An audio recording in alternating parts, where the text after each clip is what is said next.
The 365 Pro Wrestling.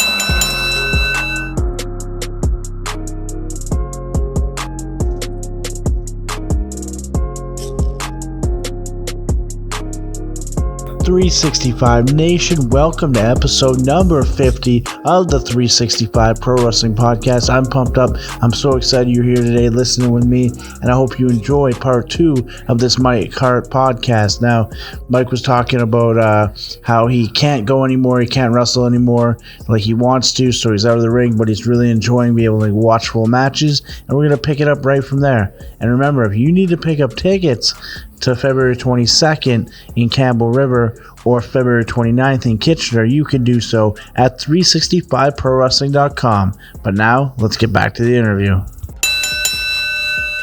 Have you ever thought about doing backstage stuff or a ring announcer or a referee or I would love the opportunity to be a referee, or love the opportunity just to even be at a show and just be able to come out and say hi, whether it's being a manager, being a commissioner, or just being something backstage where I can give advice to guys about stuff, about how to be a character, or just anything, because you learn something new from everybody. You're not going to learn everything from me, of course, because there's so many people in that back locker room that you could pick from. But if you pick one little small thing out of 500 ideas, then you've learned something a little bit different, right? I remember when I trained, my original trainers were obviously Juan Ortiz, Sid Summers, and then we had Carl Ledoux come in. And he told me something that stuck with me for 18 years now, where he said, listen to everything I say, keep what you can use in that head of yours and let everything else leave. But he said, there's always something you can learn, and just keep those eyes open, the ears open, and shut your mouth. And I always did that. That's what Jimmy and Rory, Sid, and Juan used to tell me as well. But it's just really cool that collect all the information, take what you can use out of that, absorb it, and then let the other stuff go, and then learn from somebody else next time. So, and who better to learn from? Who better to learn from than those three, honestly? Definitely. Geza helped me out a ton, and Johnny K9 as well. I had a lot of help, but I had the two main trainers that had that real focus for me, and then we had the add-ons after, which I'm always very appreciative of. Yeah, I came a little bit after you, so you probably had more one-on-one with Jimmy and Sid and stuff. Like, there was a lot of, I think at the time when I went there was more conflict of no bumping, and listen, Caroline's sick, or listen, the Scotiabank, their tiles are falling off the roof, and I've experienced them coming upstairs and being pretty hot about the tiles on the floor and stuff. But then again, it's a wrestling school, and that's what it was supposed to 100% be. And when we did get our trainings in, they made sense to us, because they weren't a walk in the park with Sid Summers and Jimmy. When they were there, they made sure that their time was meant well, Oh, for sure. I remember, for anyone listening, this school was located in Cambridge, Ontario, and we were on the second floor of this building, and below us was a dollar store and a Scotia Bank. So during the business hours, we weren't supposed to bump. And then, even though in the mornings they'd come in sometimes and stuff would be on the floor, because it is a wrestling school, you're falling and you're taking them bumps in the ring and shaking the whole damn school. But I remember just like when I got there, it was 5 nights a week, so it was really nice. There was no issues. It was always like wrestling. So when everyone's like, oh, they got ripped off going there, I never did, and I'm very thankful for that. But I know in your time, it became kind of a different kind of place, and you got your training when you could. But I think Jimmy and Rory were two of the best at training, and I'll always be in debt to those guys. And same with me, man. But there's a couple guys that stand out for me. It was Mike Stiers and Fubio. Yes. And those two, man, those guys would party hard and play hard. And I loved wrestling because Fubio wasn't, he was a man's man, if you know what I mean. He didn't take shit. He'd get in the ring and he'd work you, but man, that guy, bar none, was probably one of the best bumpers I ever saw, Fubio. He had so much charisma that I thought it was just oozing with the charisma. And when he took a bump, man, that place rocked. He was a big kid at the time too, so. Oh yeah, he's about 240 really Yeah. I missed when those guys moved back to Chicago, and then I lost touch with them. But just recently, Elian, I guess Lance got in touch with him, and passed it on to Elian, and now we speak every once in a blue moon. Yeah, I've got both those guys now on my Facebook as well, and then he sends me little messages here and there. But it's nice to go back and, you know, remember the times we had and stuff, because we were all kids then too, and we're trying to learn, and look at us today. For sure, man. I know, like I said, the school gets a bad rap a lot of the time, but I grew up in that school and I had some great memories. And then even moving out of the school and living on my own, I had some great roommates, and just it was life changing. So I'm always very thankful that I went there, and thankful my parents helped me out get there. And now, like 19, 20 years later, I'm still enjoying wrestling and still my passion and still putting everything into it. And then being able to have guys like, there's the Mike Hart era, there's the Lenny Lilac era, there's so many eras, Elian era, Elian and Jesse Jones, they were matched. Like, so many good times and memories for me, and I just want to keep creating more and more and more. And I think even though you can't be in the ring right now, there's still a chance for you to do a lot of good things. I really appreciate that, and I keep reminding myself of how many good memories I've had in life. And when I look back at the school, not all of it was negative. A lot of good came from that school. You know, I was trained by some of the top guys, I thought, you know, around Ontario, and even they were going like north, weren't they going to like Dakota and like North Carolina and stuff, and traveling? And yeah, so Sid ended up moving to Alabama and doing a whole bunch of stuff there, and like Tennessee, and then he joined the military, so that was his life. And Juan could have done anything he wanted, but he was about family first, and his wife and his kids too. So that's what happened there. And K9 ended up moving across back to Vancouver, and then life happened there. So all kinds of great guys. Absolutely. Yeah, Johnny, that's unfortunate. I know a lot of people have a lot to say about K9, but yeah, I got to experience a lot of stuff with Johnny, you know, when he was around the school, and actually going to Hamilton to his house with my dad. And my dad was actually looking for Johnny and found out that he had moved back to Toronto and was living in a halfway house when he had passed away. And I could see almost the drain of life from my dad's eyes, because I think my dad really liked him, even though he was kind of a bit on the, you know, above the law, let's say, in life, you know. But I think my dad was attracted to some of those types of people. Nothing wrong with that either. No. I was a really cool guy. He scared the living shit out of me. Just because he was such a big dude and thought he could kill me.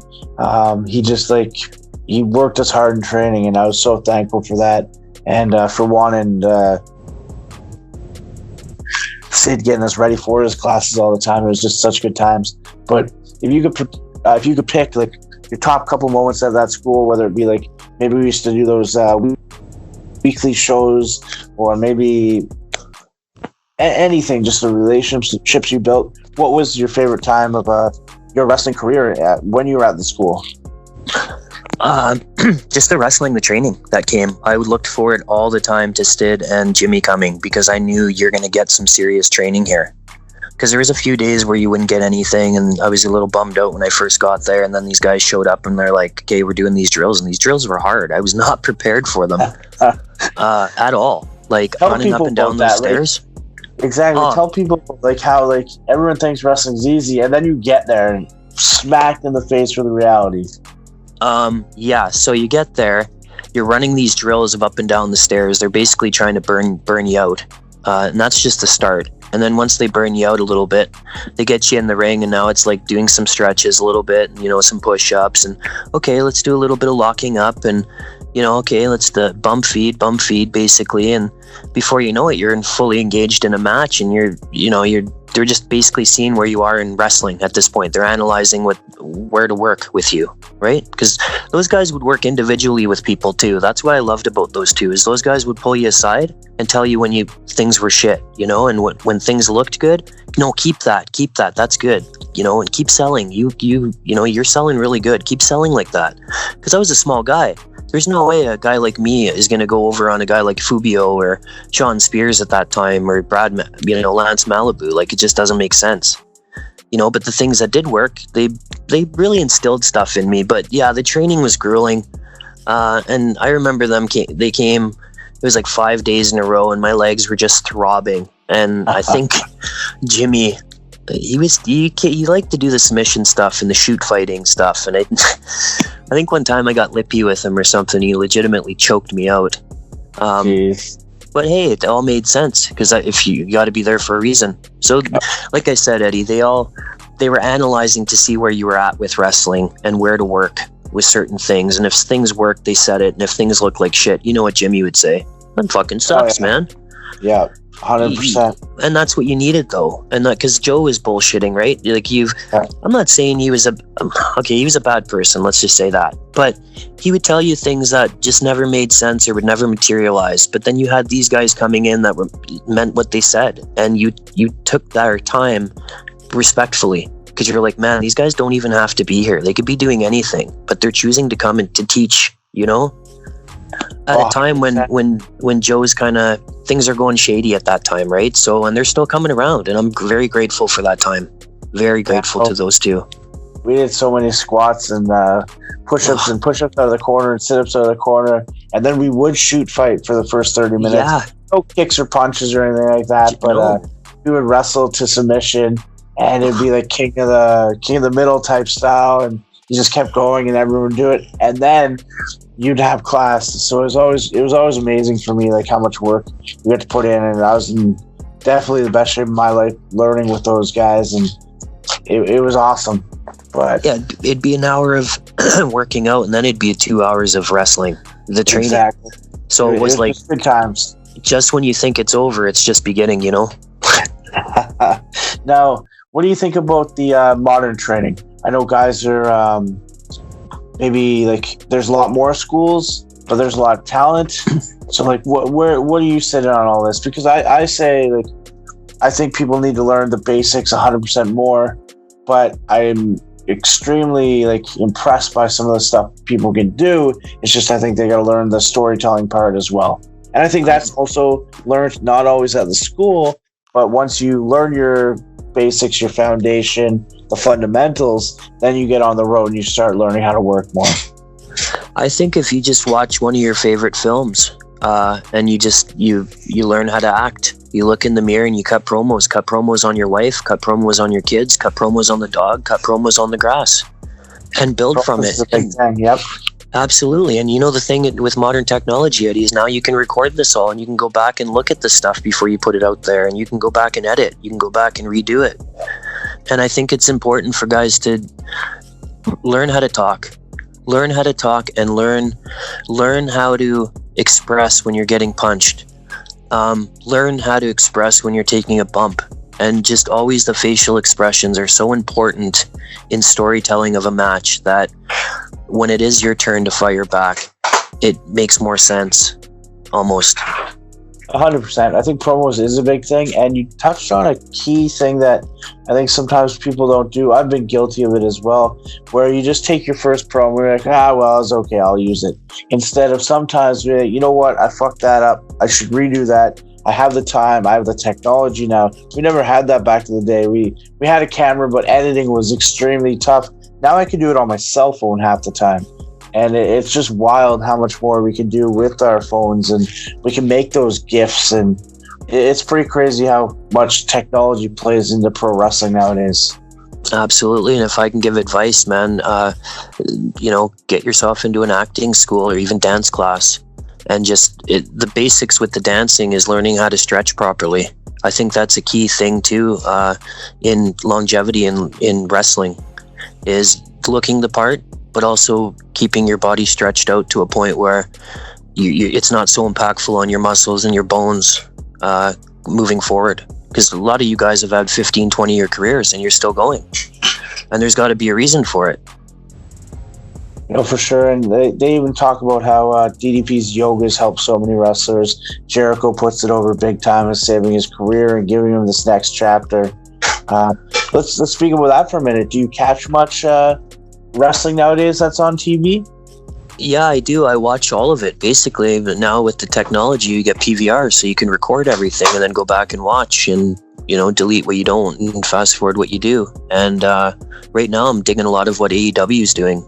I catch glimpses of it because I work an afternoon shift, so I have to PVR it and watch it later, and I try and stay away from the spoilers while I'm at work, but it's hard because I just love wrestling. But some of the stuff they're doing, and they're bringing certain guys back, and you know, they're really playing to the audience. I really like what Cody Rhodes and those guys are doing with AEW. I think it's going to ignite a war, and I think WWE is going to have to change a lot of things, which are already happening, as you can see. I think stuff are going to be less scripted. I think guys need to be more themselves. I mean, if you're putting a script in front of my face, I'm not learning anything but how to read off of, I'm not thinking for myself at that point. I'm only thinking for what's in front of me. And I think when you actually give guys promos, when they do get released from WE or they're not even there, they're just in some other company, and then now all of a sudden they have to promo. They don't know how. It's, they forget, or they don't, because everything's so heavily scripted. But with AEW, I feel like guys have more creative freedom, and I think that's very important with any promotion, whether it be indies, just listening to guys and seeing where, what you think would work and what their ideas would be. Because I think, for the first time this year, I kind of, at Carrot Fest, I kind of gave a little heel turn kind of, and it just, people loved it. They're like, wow, I didn't think that could happen. But it's like, yeah, you give me a mic and you tell me to say what I want, you're probably not going to like it. Right? But I've always been that way. I've always just cut promos in my life and looked at things that I didn't like and looked at it a second time, and and then went back and looked and said, hey, that kind of sucked, or it went well, or it didn't. But with WWE, Eddie, it's so scripted there. I think they need to pull back from that stuff and give guys more creative freedom, and even in the indies too, for that matter. I hear that. I feel a lot of people just are really negative who watch WWE all the time.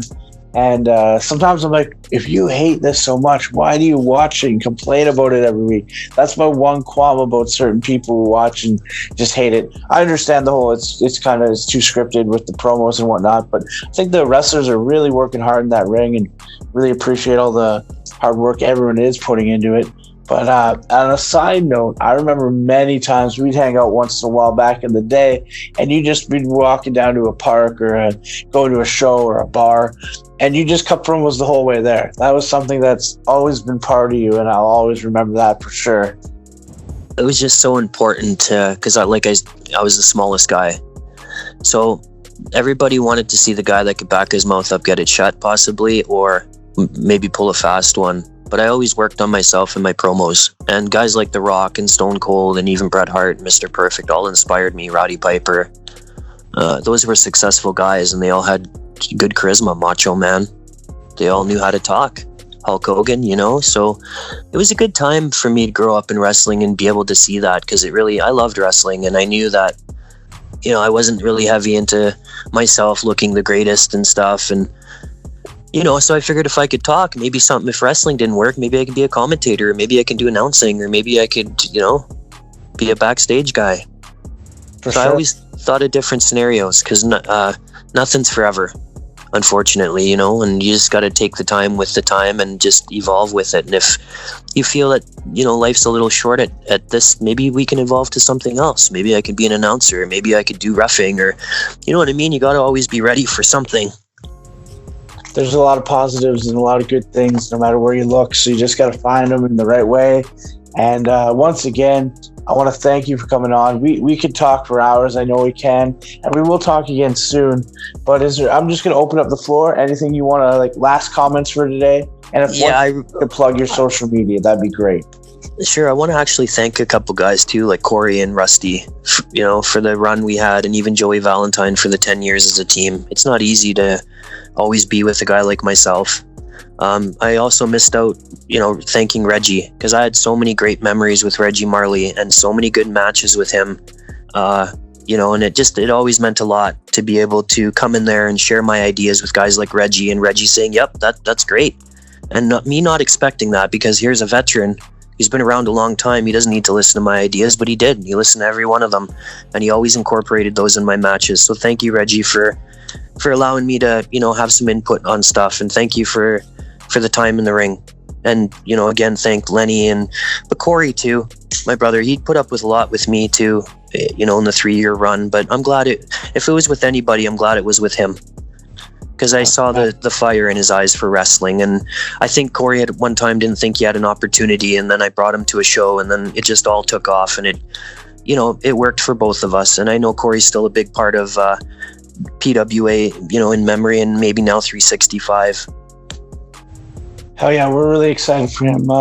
He's got some health stuff going on too, but it looks like he's going to be cleared and joining us on the 365 brand pretty quickly here.